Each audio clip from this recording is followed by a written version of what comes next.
Good morning students, welcome to my YouTube channel doctor Saroj Kumari. हम लोगों ने इसके पहले वीडियो के पार्ट 1 में पढ़ा था the fundamental unit of life का सेल। ठीक है, सेल की shape, size, cell theory, cell की डिस्कवरी किसने की, ओके, न्यूक्लियस, प्रोटोप्लाज्म, ये सब हमने देखा था। अब आज हम लोग सेल का पार्ट 2 शुरू करेंगे जिसमें हम लोग न्यूक्लियस पढ़ेंगे। ठीक है, न्यूक्लियस न्यूक्लियस क्या है? ये हमारा सेल है। ठीक है, ये सेल का प्लाज्मा मेम्ब्रेन और इसके अंदर होता है हमारा न्यूक्लियस। ठीक है, ये हमारे सेल का न्यूक्लियस है। न्यूक्लियस की खोज किसने की थी? Robert brown discovered the nucleus in 1831। Robert brown ने न्यूक्लियस की खोज 1831 में की थी, जबकि सेल की खोज किसने की थी? रॉबर्ट हुक ने। सेल की खोज रॉबर्ट हुक ने 1665 में की थी और न्यूक्लियस की खोज कब हुई थी? 1831 में हुई थी, near about 150 to 60 years after. DNA को क्या बोलते हैं? Controlling centre of the cell. DNA क्या है? पूरे सेल का कंट्रोलिंग सेंटर है। ठीक है, double membrane nuclear envelope with pores. ठीक है, इसमें क्या होता है, ये जैसे हमारा न्यूक्लियस है। ठीक है, हमारा न्यूक्लियस डबल मेम्ब्रेन स्ट्रक्चर है।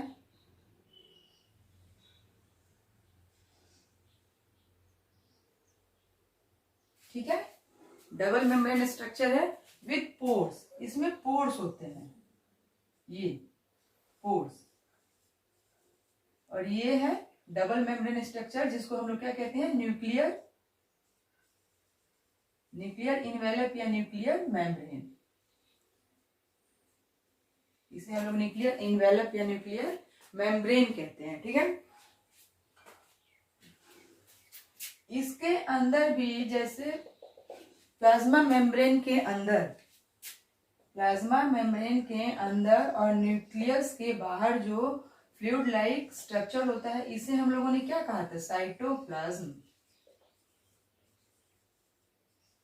ये हम लोगों ने पिछले वीडियो में डिस्कस किया था। लेकिन न्यूक्लियस के अंदर जो फ्लूइड पाया जाता है, जेली लाइक स्ट्रक्चर, उसको हम लोग कहते हैं न्यूक्लियोप्लाज्म।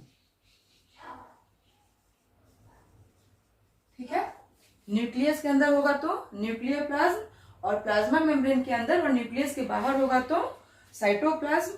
और ये ओवरऑल, ये साइटोप्लाज्म, ये न्यूक्लियोप्लाज्म, दोनों को मिलाकर प्रोटोप्लाज्म। और प्रोटोप्लाज्म किसने दिया था? पुरकिंजे ने। P फॉर प्रोटोप्लाज्म और P फॉर पुरकिंजे, हमने अपनी फर्स्ट वीडियो में इस चीज को डिस्कस किया था। ओके, अब ये जो हमारा न्यूक्लियस होता है, इसके अंदर ये देखिए, ये थ्रेड लाइक क्रोमेटिन स्ट्रक्चर पाए जाते हैं। ठीक है, इसे हम लोग क्या कहते हैं? क्रोमेटिन। ये क्या है? क्रोमेटिन है। देखिए यहां double membrane nuclear envelope with pores, ये हम लोगों ने पढ़ लिया कि डबल मेम्ब्रेन होता है और पोर्स होते हैं। पोर्स क्यों होते हैं?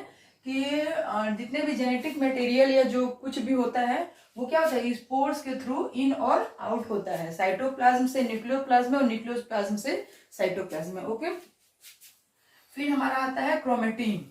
ये थ्रेड लाइक स्ट्रक्चर होता है क्रोमेटिन। क्रोमेटिन क्या है? डीएनए। ठीक है, न्यूक्लियोप्लाज्म में ही हमारा, न्यूक्लियस के अंदर ही हमारा डीएनए होता है इन द फॉर्म ऑफ क्रोमेटिन। ये हमारा हो गया। न्यूक्लियस में क्या पाया जाता है? डीएनए पाया जाता है। अब उस डीएनए में दो चीजें होती हैं, एक होता है हमारा क्रोमेटिन और एक होता है हमारा chromosome. Both are present in nucleus, but what is the difference between chromatin और क्रोमोसोम? Let we discuss. ये देखिए, क्रोमेटिन क्या होता है? क्रोमेटिन तो मैंने आपको बताया कि ये थ्रेड लाइक स्ट्रक्चर्स हमारे न्यूक्लियस के अंदर बिखरे हुए हैं, स्कैटर्ड फॉर्म में हैं, scattered form of DNA. Okay, dispersed through out nucleus, पूरे न्यूक्लियस के अंदर ये जो थ्रेड लाइक स्ट्रक्चर बिखरे हुए हैं, इन्हें ही हम लोग कहते हैं क्रोमेटिन। लेकिन क्रोमोसोम क्या है मैम? आप तो बता रहे हो कि क्रोमेटिन और क्रोमोसोम दोनों न्यूक्लियस के अंदर होते हैं। तो जब ये पूरा न्यूक्लियस के अंदर ये धागा फैला हुआ है और इससे हम लोग क्रोमेटिन कह रहे हैं, तो क्रोमोसोम कहाँ है? क्रोमोसोम होता है बच्चे highly coiled and condensed form of DNA. ये क्या होता है? हाईली क्वाइल्ड होता है और कंडेंस्ड फॉर्म ऑफ डीएनए होता है, ठीक है। Visible only during cell division. और ये कब दिखाई देता है? सेल डिवीजन के दौरान। ये देखिए,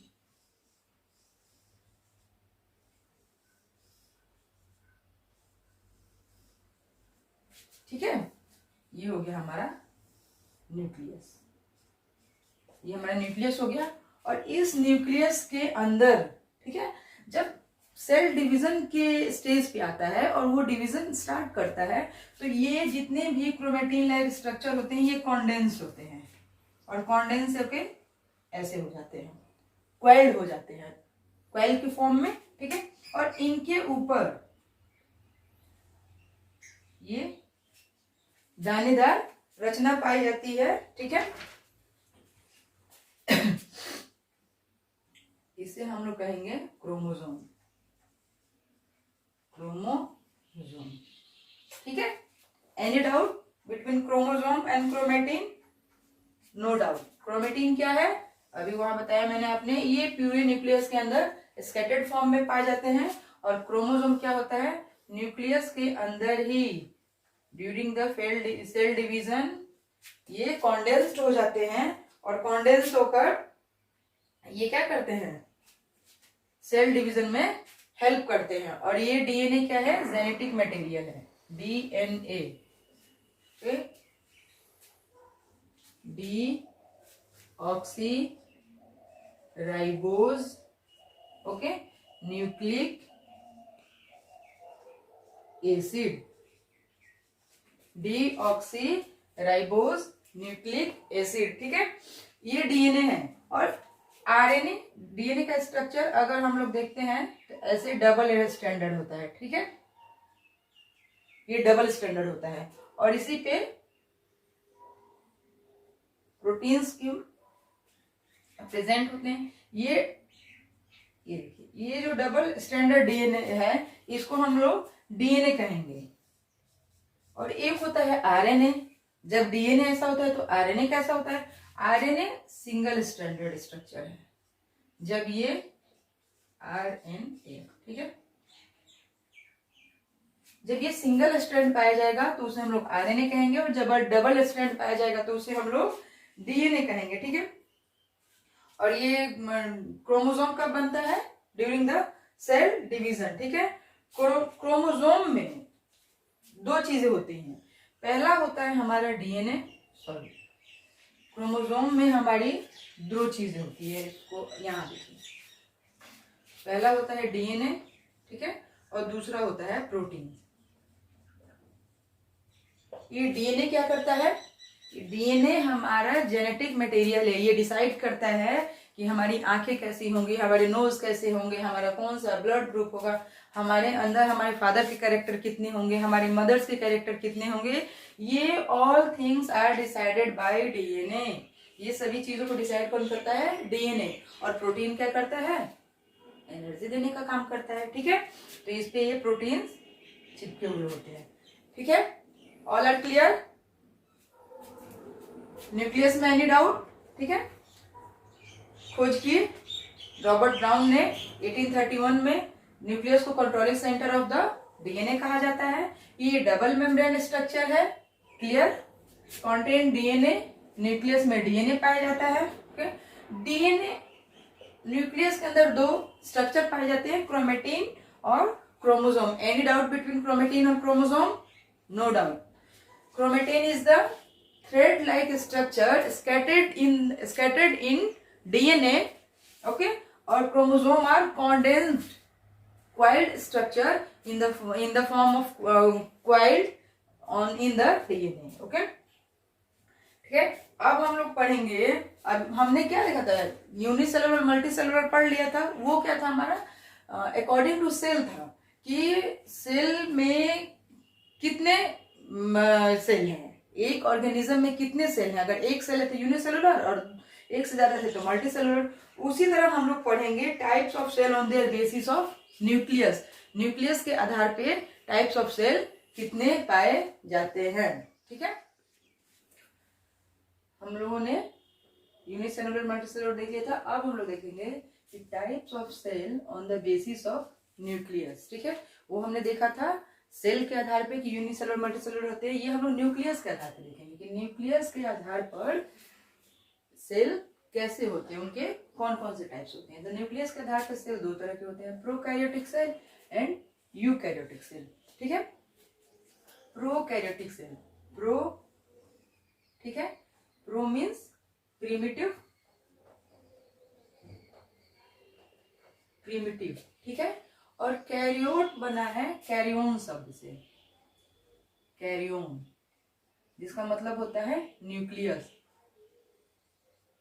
तो प्रोकैरियोटिक मतलब क्या हो गए, प्रिमिटिव न्यूक्लियस, ओल्ड न्यूक्लियस, बहुत पुराने न्यूक्लियस। ठीक है, और यूकैरियोट मतलब ट्रू, यू मतलब यू मीन्स ट्रू, और कैरियोन मीन्स न्यूक्लियस, मतलब ये सच्चे न्यूक्लियस थे। ये समझिए कि झूठे न्यूक्लियस थे और ये सच्चे न्यूक्लियस थे।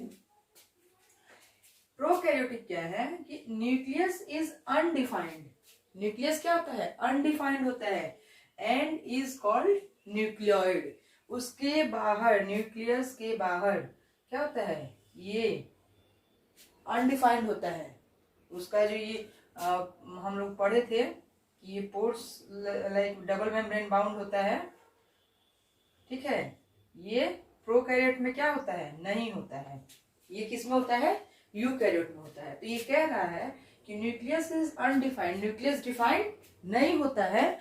और जो नहीं होता है तो उसको क्या कहेंगे, जब डिफाइंड होता है तो उसको न्यूक्लियस कहते हैं, और नहीं होगा तो न्यूक्लियोइड कहेंगे। ठीक है, membrane bound organelles are absent.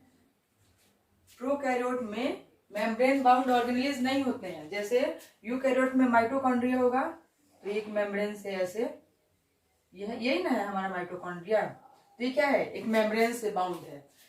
Lysosome है तो ये भी एक मेम्ब्रेन से बाउंड है, लेकिन प्रोकैरियोट में नहीं, यूकैरियोट में। प्रोकैरियोट में क्या है कि मेम्ब्रेन बाउंड ऑर्गेनेल्स एब्सेंट होते हैं, लाइक बैक्टीरिया। ठीक है, यूकैरियोट कहते हैं। यूकैरियोट क्या है, ट्रू न्यूक्लियस। इसके न्यूक्लियस जो होते हैं वो ट्रू होते हैं। Nucleus is well defined, nucleus well defined होता है by nuclear membrane, nuclear membrane से घिरा हुआ होता है। Cell organelles are membrane bound, किसके, यूकैरियोटिक सेल के। यूकैरियोटिक सेल के जो सेल मेम्ब्रेन ऑर्गेनेल्स होते हैं वो मेम्ब्रेन बाउंड होते हैं। ठीक है, अब हम लोग देखते हैं, फिगर थ्रू समझते हैं। ठीक है, हम लोग प्रोकैरियोट का फिगर देखते हैं। ये हो गया हमारा बैक्टीरिया। मान लीजिए अगर एग्जाम में आता है कि draw the figure of bacteria या draw the figure of prokaryotic cell, both are same. ठीक है,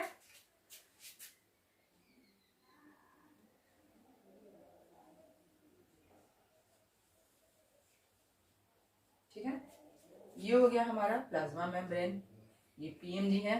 ठीक है, और ये हो गया हमारा सेल वॉल। ठीक है, इसमें ये ऐसे स्कैटर्ड है, क्या है, न्यूक्लियोइड। ये क्या है, न्यूक्लियोइड। ठीक है, साइटोप्लाज्म होगा ऐसा बिखरा हुआ।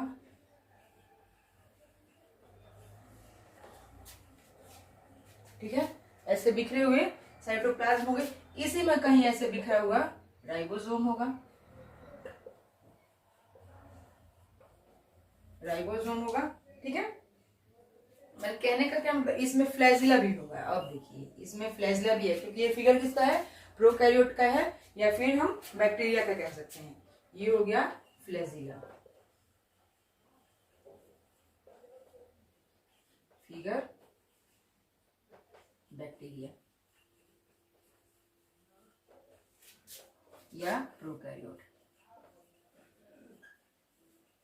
अगर एग्जाम में दे दें कि draw the figure of bacteria and draw the figure of prokaryote, ठीक है, तो हम लोग इसको ऐसे बनाएंगे, ठीक है। अब आते हैं हम लोग यूकैरियोट में। ये हो गया हमारा सेल, ठीक है, ये सेल के अंदर हो गया हमारा न्यूक्लियस, और ये हमारा न्यूक्लियस ऐसे डबल मेम्ब्रेन बाउंड होगा। ये हमारा न्यूक्लियस, ये डबल मेम्ब्रेन स्ट्रक्चर है, डबल मेम्ब्रेन है, डबल मेम्ब्रेन, ठीक है। और इस डबल मेम्ब्रेन स्ट्रक्चर को क्या कहेंगे? न्यूक्लियर मेम्ब्रेन, ठीक है। ये हमारे न्यूक्लियर पोर्स हैं, न्यूक्लियर पोर्स, ठीक है। इसमें अब हमारे होंगे, ये हो गया हमारा माइटोकॉन्ड्रिया, ठीक है, ये हो गया हमारा गोल्गी अपरेटस, ये हो गया हमारा लाइसोसोम, ठीक है। ये अब देखिए, ये हो गया हमारा एंडोप्लाज्मिक रेटिकुलम, ठीक है, ये हो गया लाइसोसोम, ये हो गया गोल्गी एपेरेटस, ठीक है, ये हो गया हमारा माइटोकॉन्ड्रिया,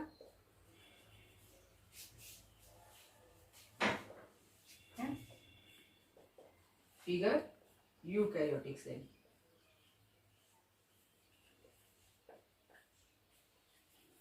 इसमें अभी हमारे वैक्यूल्स होंगे, ठीक है, ये इसके अंदर ये क्रोमैटिन नेटवर्क होंगे, ये साइटोप्लाज्म स्कैटर्ड होगा,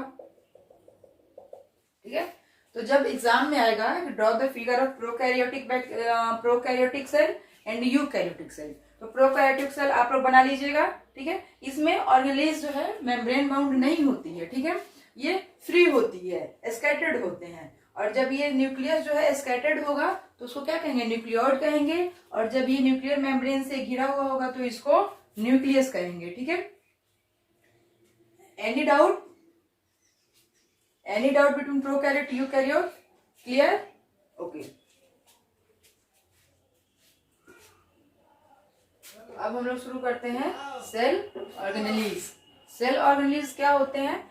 जैसे कि हमने अपने पार्ट 1 के वीडियो में देखा था कि हम लोग जब भी मार्केट जाते हैं तो कुछ भी सामान खरीदते हैं तो सब कुछ सामान को कैरी करके, जैसे सब्जी वगैरह लेना है तो हमें अलग अलग आलू प्याज गोभी मटर लेना है तो क्या करता है, सब्जी वाला एक पन्नी में, एक कैरी बैग में वो सारी सब्जियां डाल के दे देता है। आलू हो गया, प्याज हो गया, मटर हो गया, धनिया हो गया, मिर्चा हो गया, है ना। तो ये कैरी बैग क्या है? सपोज लाइक ए सेल, ठीक है।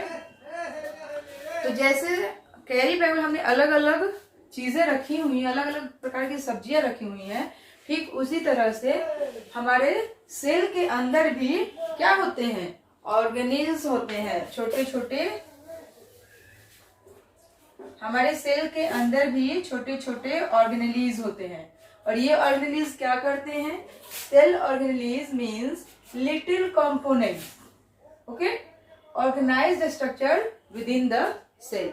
सेल ऑर्गेनेल्स क्या होते हैं? सेल के अंदर छोटे छोटे कंपोनेंट्स होते हैं जो ऑर्गेनाइज्ड फॉर्म में होते हैं और सेल को शेप और साइज प्रदान करते हैं, ठीक है। Cell organelles have unique characteristic, ठीक है। जितने भी सेल ऑर्गेनेल्स होते हैं उन सबका यूनिक कैरेक्टर होता है, सबका अपना अपना शेप होता है और अपने अपने कुछ यूनिक कैरेक्टर्स होते हैं। जैसे डीएनए, न्यूक्लियस है, न्यूक्लियस के अंदर डीएनए होता है। डीएनए का काम क्या है? जेनेटिक मटेरियल को ट्रांसफर करना, ठीक है। माइटोकॉन्ड्रिया है जिसे power house of the cell कहते हैं। लाइसोसोम है जिसे सुसाइड बैग कहते हैं। तो हर सेल ऑर्गेनेल्स का अलग अलग फंक्शन है और अलग अलग शेप है। सेल मेम्ब्रेन के अकॉर्डिंग टू सेल मेम्ब्रेन अगर हम देखें कि कैसे मेम्ब्रेन होते हैं ऑर्गेनेल्स जो होते हैं सेल के अंदर, उसमें कुछ ऑर्गेनेल्स ऐसे होते हैं जो सिंगल मेम्ब्रेन होते हैं, ठीक है।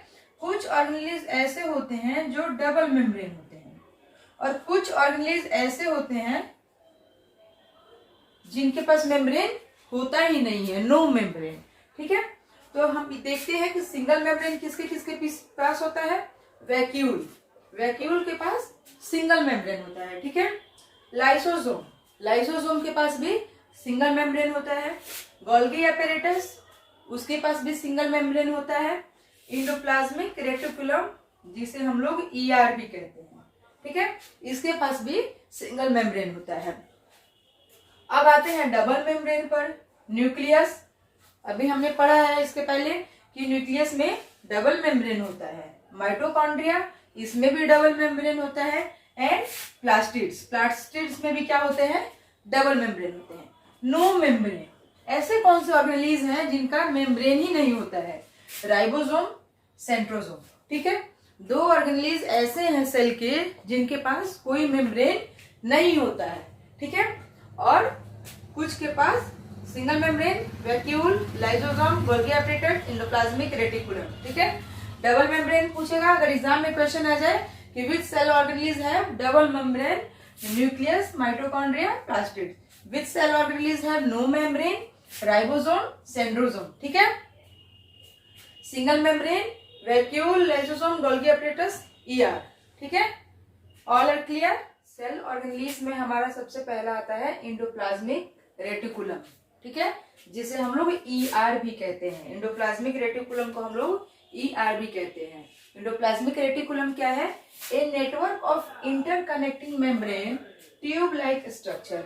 ये क्या है, इंटरकनेक्टिंग मेम्ब्रेन है और ये ट्यूब लाइक स्ट्रक्चर्स होते हैं, ठीक है। नेटवर्क ऑफ, ये a network of interconnecting membrane and tube like structures give mechanical support to the cell. ये क्या करता है कि सेल को मैकेनिकल सपोर्ट देता है।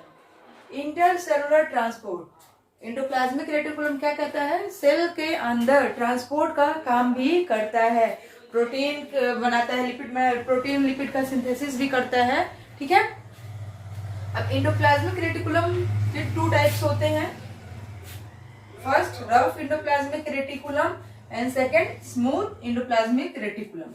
रफ इंडोप्लाज्मिक रेटिकुलम को हम लोग आरईआर भी कहते हैं और स्मूथ इंडोप्लाज्मिक रेटिकुलम को हम लोग एसईआर कहते हैं। रफ इंडोप्लाज्मिक रेटिकुलम क्या है, has ribosome attached to the outer surface which synthesis proteins। SER क्या, आरईआर क्या करता है, ये न्यूक्लियस है हमारा, ठीक है, न्यूक्लियस, ठीक है, और ये न्यूक्लियस की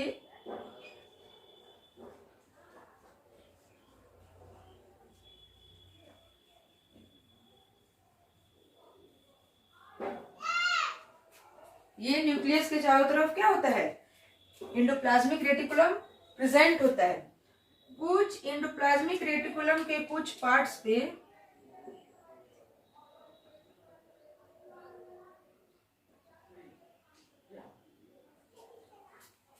ये ऐसे स्ट्रक्चर दिखाई देते हैं। इन स्ट्रक्चर्स को हम क्या कहते हैं, ribosomes, ribosomes.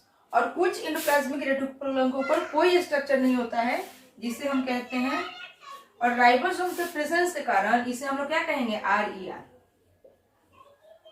Rough endoplasmic reticulum. और यहाँ कोई राइबोसोम नहीं पाया है, इसका सरफेस जो होता है स्मूथ होता है, तो इसे हम लोग कहते हैं एसईआर। एसईआर क्यों कहते हैं, डिवॉइड ऑफ राइबोसोम, ठीक है। वैसे इंडोप्लाज्मिक रेटिकुलम जिनके आउटर सरफेस पे राइबोसोम प्रेजेंट होते हैं या राइबोसोम अटैच होते हैं, तो उसे हम लोग क्या कहते हैं, रफ इंडोप्लाज्मिक रेटिकुलम। क्यों, because of the presence of ribosome. और वैसे इंडोप्लाज्मिक रेटिकुलम जिनके सरफेस पे राइबोसोम अटैच नहीं होते हैं, उन्हें हम लोग कहते हैं एसीआर, स्मूथ इंडोप्लाज्मिक रेटिकुलम, ठीक है, क्योंकि यहाँ पे राइबोसोम प्रेजेंट नहीं होते हैं। अब आरईआर क्या करता है, प्रोटीन सिंथेसिस का काम करता है। प्रोटीन, आरईआर प्रोटीन सिंथेसिस का काम करता है और एसईआर क्या करता है, लिपिड सिंथेसिस का काम करता है।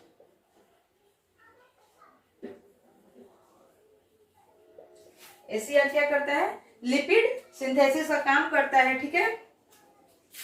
और बहुत सारे क्या कहते हैं वो पॉइजनस ड्रग को डिटॉक्सिफाइंग करने का काम भी करता है, डिटॉक्सिफाइंग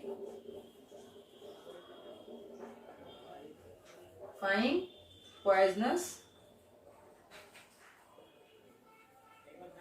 ड्रग्स। पॉइजनस ड्रग्स जो होते हैं, पॉइजनस जो दवाइयां होती हैं, उनके शरीर पर जो हम कभी शरीर में ले लेते हैं तो उसको क्या करता है, डिटॉक्सिफाइंग का काम भी करता है। अब क्वेश्चन आ जाए कि which ER is work as detoxifying poisonous drug, तो क्या कहेंगे, ACR। ACR क्या करता है कि पॉइजनस ड्रग को डिटॉक्सिफाइंग करने का काम करता है। RER का क्या फंक्शन है, प्रोटीन का सिंथेसिस करना। ACR का फंक्शन है लिपिड का सिंथेसिस करना। RER को RER क्यों कहा जाता है, due to the attach of ribosome outer surface of the ER। और स्मूथ एंडोप्लाज्मिक रेटिकुलम क्यों कहा जाता है, क्योंकि डिवॉइड ऑफ राइबोसोम, यहाँ पे राइबोसोम नहीं पाया जाता है, इसलिए ये यहाँ पे इसको ACR स्मूथ एंडोप्लाज्मिक रेटिकुलम, ठीक है। First describe by Camillo Golgi. Golgi apparatus को पहली बार किसने डिस्क्राइब किया था, कैमिलो गोल्गी ने, ठीक है। ये है हमारा गोल्गी अपरेटस, और ये जो स्ट्रक्चर्स है इसको हम लोग सिस्टर्नी कहते हैं, ठीक है। The material synthesised near the endoplasmic reticulum is packed dispatched to various targets inside and outside the cell through the Golgi apparatus, ठीक है। गोल्गी apparatus क्या काम करता है कि एंडोप्लाज्मिक रेटिकुलम के पास जो भी प्रोटीन लिपिड सिंथेसाइज होते हैं उनको पैक करता है, डिस्पैच करता है और वेरियस टारगेट्स तक पहुंचाता है। फंक्शन क्या है इसका, वही storage, modification, packaging of products in vesicles. Vesicles में इन प्रोडक्ट्स को पहुंचाना, ठीक है, किसको, जो एंडोप्लाज्मिक रेटिकुलम सिंथेसाइज करेगा। Golgi apparatus is also involve in the formation of lysosome. Golgi apparatus क्या करता है, लाइसोसोम के फॉर्मेशन में हेल्प करता है, ठीक है। So third organelle of the cell, okay. Lysosomes are membrane bound cells. Lysosome क्या है, मेम्ब्रेन बाउंड सेक है, ये मेम्ब्रेन से घिरा हुआ होता है, ठीक है।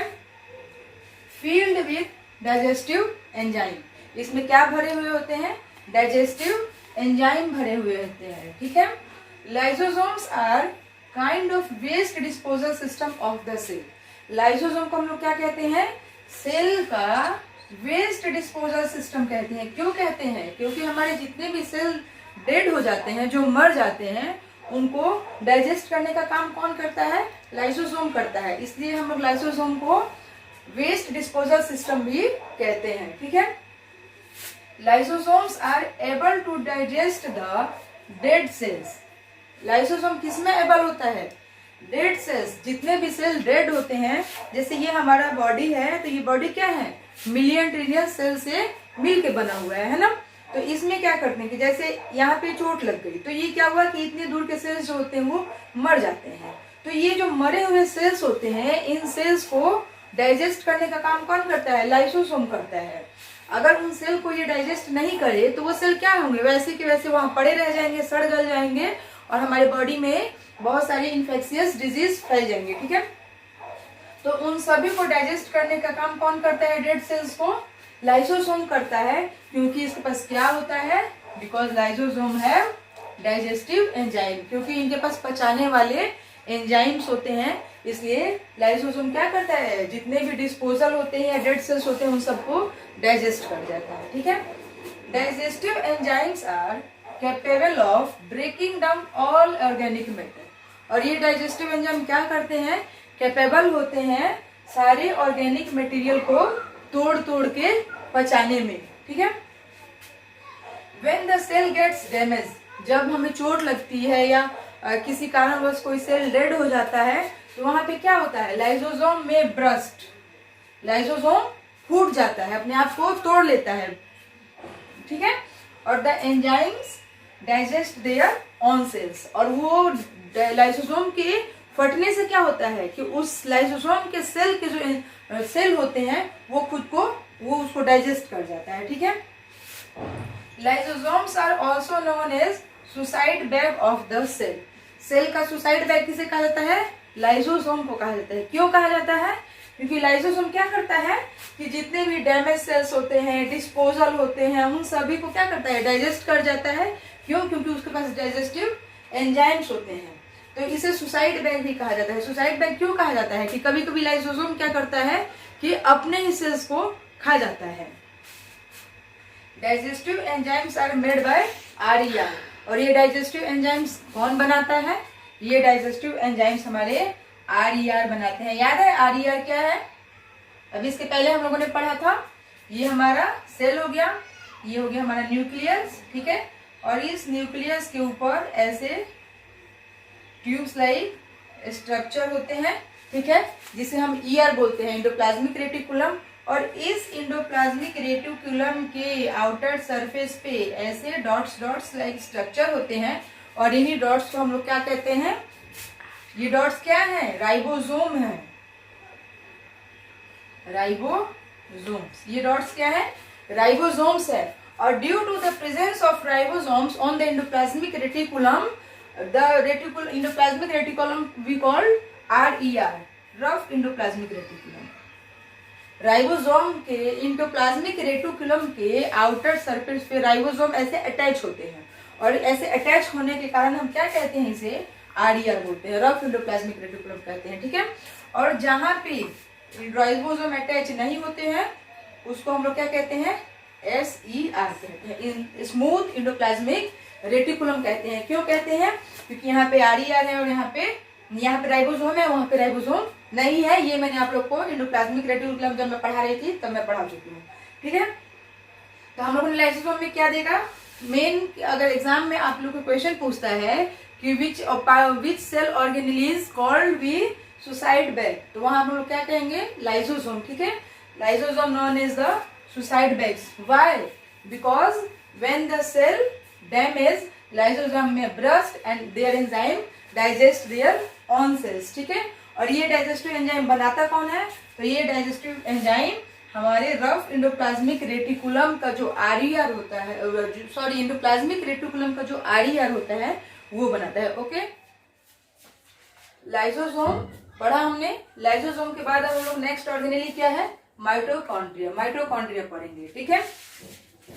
माइटोकॉन्ड्रिया को हम लोग क्या कहते हैं? Power house of the cell. Mitochondria को हम लोग power house of the cell कहते हैं। माइटोकॉन्ड्रिया कैसा स्ट्रक्चर है? मैंने पहले भी बताया है आप लोग को। सिंगल मेम्ब्रेन है या डबल मेम्ब्रेन है? डबल मेम्ब्रेन है, ठीक है। माइटोकॉन्ड्रिया डबल मेम्ब्रेनस स्ट्रक्चर है। Inner membrane shows deep infoldings. उसके अंदर के जो मेम्ब्रेन होते हैं वो डीप इनफोल्डिंग लिए हुए होते हैं। जैसे सपोज दैट ये माइटोकॉन्ड्रिया है, ठीक है। और इसके ये यहां तक जाएगा, ठीक है। अरे फिगर नाप तोल के नहीं बना रही हूँ, फिगर ऐसे ही बना रही हूँ। सपोज दैट ये डीप इनफोल्डिंग्स है, ठीक है। ये डीप इनफोल्डिंग्स को जो ये उभार होता है, ये इनफोल्डिंग्स जो होती है अंदर की तरफ धंसी हुई, इसे हम लोग क्या कहते हैं? क्रिस्टी। इन्हीं डीप इनफोल्डिंग्स को हम लोग क्रिस्टी कहते हैं, ठीक है। Inner membrane shows deep infoldings, अंदर की तरफ बहुत ज्यादा घूमी हुई होती है, जिसे हम लोग क्रिस्टी कहते हैं। Mitochondria is a site of aerobic respiration. Respiration दो तरह से होता है, एरोबिक रिस्पायरेशन और एनएरोबिक रिस्पायरेशन। जब हम लोग रिस्पायरेशन पढ़ेंगे, रिस्पायरेटरी सिस्टम, तब हम लोग उसको पढ़ेंगे। तो एरोबिक रिस्पायरेशन की प्रक्रिया कहाँ होती है? माइटोकॉन्ड्रिया में होती है, ठीक है। In mitochondria DNA molecules, few RNA molecules and ribosomes are present, ठीक है। हमारा जो माइटोकॉन्ड्रिया होता है, इस माइटोकॉन्ड्रिया में, ये हमारा माइटोकॉन्ड्रिया हो गया, ठीक है। ये इसके डीप फोल्डिंग्स वाले क्रिस्टी हो गए, ठीक है। ये हमारा माइटोकॉन्ड्रिया हो गया, ये इसके डीप फोल्डिंग्स वाले क्रिस्टी हो गए, ठीक है।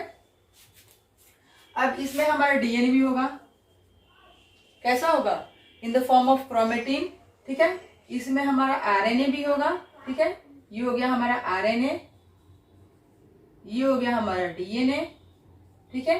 और ये हो गया हमारा राइबोसोम, ठीक है। इसको हम लोग राइबोसोम बोलते हैं। ठीक है, तो ये हमारा स्ट्रक्चर हो गया माइटोकॉन्ड्रिया का। Energy produced in the mitochondria in the form of ATP molecules. Mitochondria में एनर्जी किस फॉर्म में होती है? एटीपी के, एटीपी मॉलिक्यूल्स के। ATP means adenosine triphosphate. ठीक है, ATP means adenosine triphosphate. Mitochondria are able to make some of their own proteins. Mitochondria जो होता है वो अपना खुद का प्रोटीन बनाने में कैपेबल होता है। क्यों? प्रोटीन बनाने का काम सेल में कौन करता है? आरईआर करता है, आरईआर करता है। लेकिन माइटोकॉन्ड्रिया के पास अपना प्रोटीन सिंथेसिस, क्योंकि माइटोकॉन्ड्रिया के पास राइबोसोम्स होते हैं, और राइबोसोम्स को हम लोग क्या कहते हैं? Protein factory of the cell. Protein factory of the cell. Ribosomes को हम लोग protein factory of the cell बोलते हैं, और राइबोसोम माइटोकॉन्ड्रिया के पास अपना होता है, इसीलिए हम लोग माइटोकॉन्ड्रिया को क्या बोलते हैं? Power house of the cell. Mitochondria के पास अपना डीएनए होता है, अपना आरएनए होता है, अपने राइबोसोम्स होते हैं जो कि प्रोटीन सिंथेसिस में हेल्प करते हैं, इसलिए इसे power house of the cell कहा जाता है। ओके, नेक्स्ट हम लोग पढ़ेंगे प्लास्टिड्स। ठीक है, इससे पहले हमने माइटोकॉन्ड्रिया देखा, माइटोकॉन्ड्रिया के बाद हम लोग देखेंगे प्लास्टिड्स। प्लास्टिड्स क्या है? Plastids are present only in the plant cell. Plastids कहाँ पाए जाते हैं? सिर्फ प्लांट सेल में। एनिमल सेल में प्लास्टिड्स नहीं पाए जाते हैं। ठीक है, the internal organisation of the plastids. Plastid का जो इंटरनल ऑर्गेनाइजेशन होता है कंसिस्ट ऑफ न्यूमेरस मेम्ब्रेन। बहुत सारे मेम्ब्रेन से मिलकर बना होता है, और उस मेम्ब्रेन जो अंदर की तरफ एम्बेडेड होता है, धंसी हुई रचना होती है, ये ऐसे, ठीक है, एम्बेडेड होता है अंदर की तरफ, तो इसे हम क्या कहते हैं? स्ट्रोमा कहते हैं। ये अंदर की तरफ जो धंसी हुई रचना है, ये इसी को हम लोग स्ट्रोमा कहते हैं। ठीक है, स्ट्रोमा। लाइक द माइटोकॉन्ड्रिया, जैसे माइटोकॉन्ड्रिया में अपना डीएनए होता है, अपना आरएनए होता है, और अपने राइबोसोम्स होते हैं, जिसके कारण उसे हम the power house of the cell कहते हैं। ठीक उसी तरह माइटोकॉन्ड्रिया के जैसे ही प्लास्टिड्स में भी अपना डीएनए होता है और अपना राइबोसोम होता है। राइबोसोम का क्या फंक्शन है? प्रोटीन सिंथेसिस करना, और डीएनए का क्या फंक्शन है? Transfer of genetic material. ठीक है, तो माइटोकॉन्ड्रिया की तरह प्लास्टिड्स का भी अपना डीएनए होता है और अपना राइबोसोम होता है। प्लास्टिड्स 3 तरह के होते हैं, chromoplast, leucoplast and chloroplast. Okay, chromoplast क्या है? क्रोमोप्लास्ट कहते हैं coloured plastids. Chromoplast coloured plastids होते हैं। जैसे हम लोग फ्लावर देखते हैं या ट्रीज देखते हैं, किसी किसी ट्रीज के पत्ते भी अलग अलग कलर के होते हैं, कोई कोई ट्रीज, और फूल तो डिफरेंट कलर्स में होते ही हैं, जैसे रेड होता है, येलो होता है, ग्रीन होता है, वायलेट होता है। तो फूलों को ये सारे कलर्स कौन देता है? क्रोमोप्लास्ट देता है। Chromo means coloured. ठीक है, तो क्रोमोप्लास्ट क्या करता है कि फ्लावर्स में कलर देने का काम करता है। Provide colour other than green. ये क्या करता है? ग्रीन कलर को छोड़ के जितने भी कलर होते हैं फ्लावर्स के, वो सारे कौन प्रोवाइड करता है? क्रोमोप्लास्ट। क्रोमोप्लास्ट का क्या काम है कि ग्रीन कलर को छोड़ के बाकी सारे कलर प्लांट्स को प्रदान करना। ठीक है, ल्यूकोप्लास्ट। ल्यूकोप्लास्ट क्या है? ल्यूको मतलब लैक ऑफ, जिसमें है ही नहीं। ठीक है, तो कलरलेस प्लास्टिड्स है, इसमें कोई कलर नहीं है, ये व्हाइट कलर है। ठीक है, लेकिन इसका काम क्या है? जब ये व्हाइट कलर है और इसका कलर है ही नहीं, तो आखिर इसका प्लांट्स में काम क्या है? कोई तो फंक्शन होगा इसका जो ये प्लांट्स में है। फंक्शन है इसका कि सिंथेसिस एंड स्टोर फूड। ये भोजन को बनाने में हेल्प करता है और भोजन को स्टोर करने में हेल्प करता है। ये फूलों को कलर नहीं देता है क्योंकि ये कलरलेस पिगमेंट है, व्हाइट पिगमेंट है, लेकिन ये भोजन को सिंथेसिस करने में और फूड को स्टोर करने में हेल्प करता है। ठीक है, leucoplast further divided in 3 parts. Leucoplast के 3 टाइप्स होते हैं। एमाइलोप्लास्ट, ठीक है, जो किसको स्टोर करता है, स्टार्च को। एमाइलोप्लास्ट का क्या काम है, स्टार्च को स्टोर करना। इलाइकोप्लास्ट, ठीक है, इलाइकोप्लास्ट फैट को स्टोर करता है और एल्यूरोप्लास्ट ये प्रोटीन को स्टोर करता है, ठीक है। Then third type, type 1, type 2 and type 3। तीसरा टाइप कौन सा है, क्लोरोप्लास्ट, जो कि जनरल है, हम सभी जानते हैं। क्लोरोप्लास्ट का क्या काम है, प्लांट्स को ग्रीन कलर देना, ठीक है। Chloroplast give the plants green colour, ठीक है। इट कंटेन्स क्लोरोफिल पिगमेंट, इसके अंदर क्लोरोफिल पिगमेंट्स होते हैं और क्लोरोफिल पिगमेंट क्या करते हैं, प्लांट्स को ग्रीन कलर देते हैं, ठीक है। Photosynthesis take place in chloroplast, और फोटोसिंथेसिस कहाँ होता है, पौधों के ग्रीन पार्ट्स में होता है, और ग्रीन पार्ट्स कहाँ होते हैं, क्लोरोप्लास्ट में। इसीलिए फोटोसिंथेसिस का काम कौन करता है, क्लोरोप्लास्ट करता है। Maintain O2 concentration in atmosphere, और प्लांट का क्या काम है, ये एटमोस्फियर में ऑक्सीजन के कंसंट्रेशन को मेंटेन करता है, ठीक है। यहाँ हम लोग लिखा कि like mitochondria plastid have their on DNA and ribosome. Mitochondria की तरह ही प्लास्टिड का अपना डीएनए होता है और अपना राइबोसोम होता है, लेकिन प्लांट्स के में ये डीएनए और राइबोसोम कहाँ होते हैं, क्लोरोप्लास्ट में होते हैं, ठीक है। DNA, few RNA molecules and ribosomes are present in chloroplast. तो अगर बच्चों क्वेश्चन आता है अगर एग्जाम में, या कोई पूछे कि which parts of plants DNA, RNA and ribosomes are present, तो हम लोग क्या कहेंगे, क्योंकि हम लोग तो जानते हैं कि प्लांट में होता है ना, लेकिन ये क्वेश्चन पूछ रहे कि प्लांट के किस पार्ट में होता है, तो ये प्लांट के क्लोरोप्लास्ट में होता है, ठीक है। All are clear. प्लास्टिड्स क्या है, सिर्फ प्लांट सेल में पाया जाता है, ठीक है, और इसके अंदर जो इम्बेडेड फोल्डेड स्ट्रक्चर होता है उसे हम लोग स्ट्रोमा कहते हैं। और इसके 3 टाइप्स होते हैं, क्रोमोप्लास्ट, ल्यूकोप्लास्ट, क्लोरोप्लास्ट। क्रोमोप्लास्ट जो पौधों को डिफरेंट कलर प्रदान करता है, फूलों को। ल्यूकोप्लास्ट व्हाइट होता है, कलरलेस पिगमेंट है, ठीक है, ये फूड को स्टोर करता है। और क्लोरोप्लास्ट ग्रीन पिगमेंट है, जहां पे फोटोसिंथेसिस की प्रक्रिया होती है। नेक्स्ट हमारा टॉपिक आता है राइबोसोम। राइबोसोम क्या है, ये भी हमारे सेल में पाया जाता है। सो राइबोसोम को भी हम लोग देख लेते हैं कि राइबोसोम क्या है। मेम्ब्रेनलेस सेल ऑर्गेनेली है, मेम्ब्रेन नहीं होता है। राइबोसोम क्या होता है, ऐसे ही स्कैटर्ड होते हैं, बिखरे हुए होते हैं सेल में, इनकी सेल मेम्ब्रेन नहीं होती है, ठीक है। Involve in the synthesis of protein, और राइबोसोम किस में इन्वॉल्व होता है, प्रोटीन सिंथेसिस में। देखिएगा सेल ऑर्गेनेलीज अभी तक हम लोगों ने जितना पढ़ा उसमें जहां जहां राइबोसोम था, और राइबोसोम का क्या फंक्शन था, प्रोटीन का सिंथेसिस करना, ठीक है। Present in prokaryotic and eukaryotic cell. Ribosome prokaryotic cell में भी पाया जाता है और यूकैरियोटिक सेल में भी पाया जाता है। प्रोकैरियोटिक यूकैरियोटिक क्या है, हम लोग न्यूक्लियस में डिस्कस कर चुके हैं। प्रोकैरियोटिक क्या है, प्रोकैरियोटिक है कि जिसमें न्यूक्लियस मेम्ब्रेनलेस होता है, मेम्ब्रेन से बाउंड नहीं होता है, और वहां उसको न्यूक्लियस को न्यूक्लियोइड कहते हैं। और यूकैरियोटिक में क्या होता है, nucleus membrane, double membrane structure से घिरा हुआ होता है, और उसे हम लोग न्यूक्लियस कहते हैं, ठीक है। तो प्रोकैरियोटिक और यूकैरियोटिक दोनों सेल में राइबोसोम प्रेजेंट होते हैं। प्रोकैरियोटिक सेल में कहाँ कहाँ होते हैं, बैक्टीरियल सेल में राइबोसोम होता है, साइटोप्लाज्म में राइबोसोम होता है, ठीक है। और यूकैरियोटिक में कहाँ कहाँ पाया जाता है, साइटोप्लाज्म में होगा, RER पे होगा, ये न्यूक्लियस के बाहर जो ये ट्यूब लाइक स्ट्रक्चर था, एंडोप्लाज्मिक रेटिकुलम, इस पे ये सटे हुए थे ना आउटर लेयर पे, राइबोसोम, ठीक है।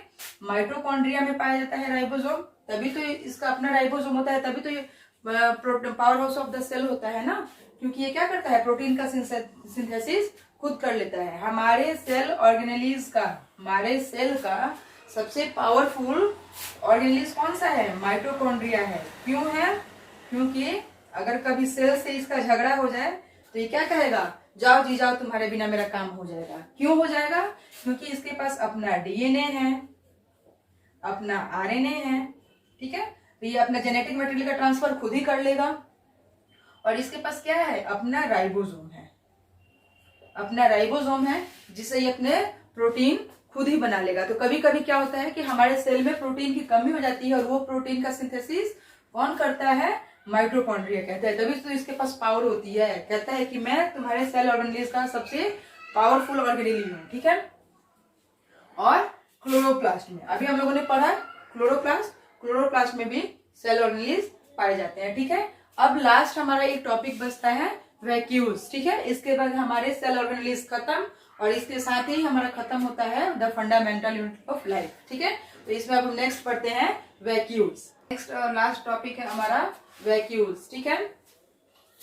Vacuoles are storage sacs for solid और लिक्विड कंटेंट्स। वैक्यूल्स क्या करता है? स्टोरेज सैक मतलब बोरी, ये क्या करता है? चीजों को स्टोर करके रखने का काम करता है। कौन? वैक्यूल्स। सॉलिड और लिक्विड चाहे वो कैसे भी कंटेंट हो, सबको ये स्टोर करता है, ठीक है। Small size in animals, large size in plants. Animals में क्या होता है? वैक्यूल छोटा सा होता है और प्लांट्स में क्या होता है? बड़ा सा होता है ना। In plants cell provide turgidity and rigidity to the cell, ठीक है।